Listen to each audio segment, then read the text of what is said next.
What's going on, everybody? Benji Kaiser here, talking today about desktops versus laptops for graphic designers.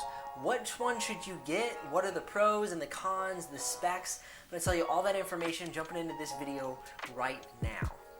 But before we jump into the video, if you've yet to subscribe to this channel, I highly recommend doing so. Put out daily videos helping you pack a punch and build an audience. And as we're going along, if you have any questions or comments, please do that below.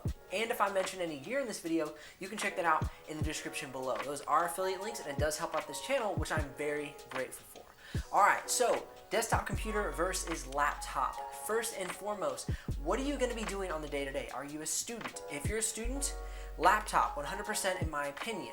You can go to class, you can work in the studio, you can be at home, you can be at Starbucks, wherever you may go.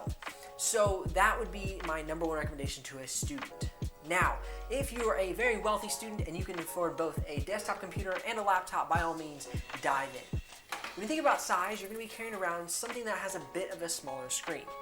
I, for instance, have the Dell XPS 15. This is a 15-inch screen, and it is a well-equipped computer. It has 32 gigs of RAM, it has a solid-state hard drive, GTX 1050 graphics processing unit, and an i7 processor. So it's a well-equipped computer, but what I sacrifice is the screen size of a large desktop computer.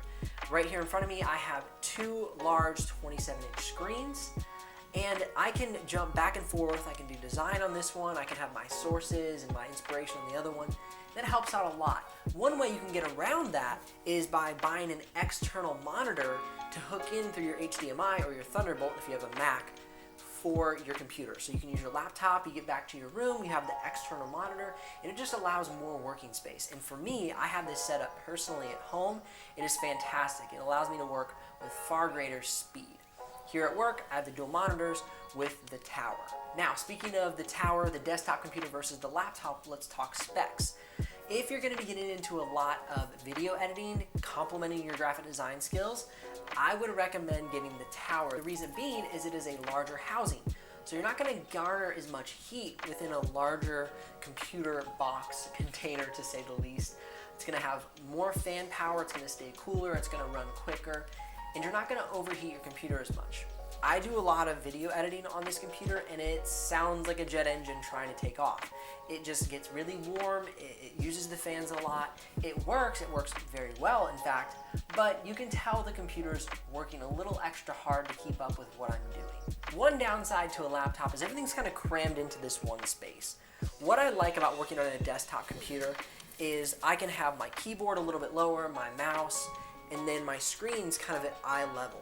A lot of times when you're working on a laptop, you're kind of bent over it, and your neck starts to get sore unless you can put it up on something. But then if you put it up on something, then you're kind of reaching up here and trying to work with it. So honestly, if you're working in an office, as far as posture is concerned, I really prefer the desktop computer because I can sit up straight, I can look straight forward, rest my hands here on the keyboard and with the mouse, and it's just a very comfortable working position. I work long hours behind this desktop computer, and I rarely get neck tension or soreness because my screens are raised at a nice level, my keyboard is set, etc. So this is more of working on the road, pulling out to work on a few things at home, but as a whole, I would definitely lean towards the desktop setup. And as we're going through the video, if you're curious about the best desktop computers for graphic designers or the best laptops for graphic designers, you can check those videos out in the description below or the YouTube cards above. I also have a video just released about my desk and kind of a tour around what gear I have here at the office. Lastly, let's talk about price. In order to get a desktop computer with the same specs as this here Dell XPS 15, it's going to run you around $1,400, and that's not including the screen. So depending on the model, $1,400 to $1,600, let's just say that. So that would be 32 gigs of RAM, GTX 1050 graphics processing unit, as well as a 500 gig solid state hard drive and an i7 processor. That's what we got right here. This is about $2,900. So when you take all the technology and you pack it into this little small package, it's going to cost you more. So cost effectiveness, the desktop computer will win out every time. And they can be upgraded with different components far easier. There's a lot more room within a tower box than there is within this computer here, this laptop, to make upgrades. So cost effectiveness, I'm gonna lean towards the desktop computer just because they don't have to work so hard to get everything crammed into this small package of a laptop.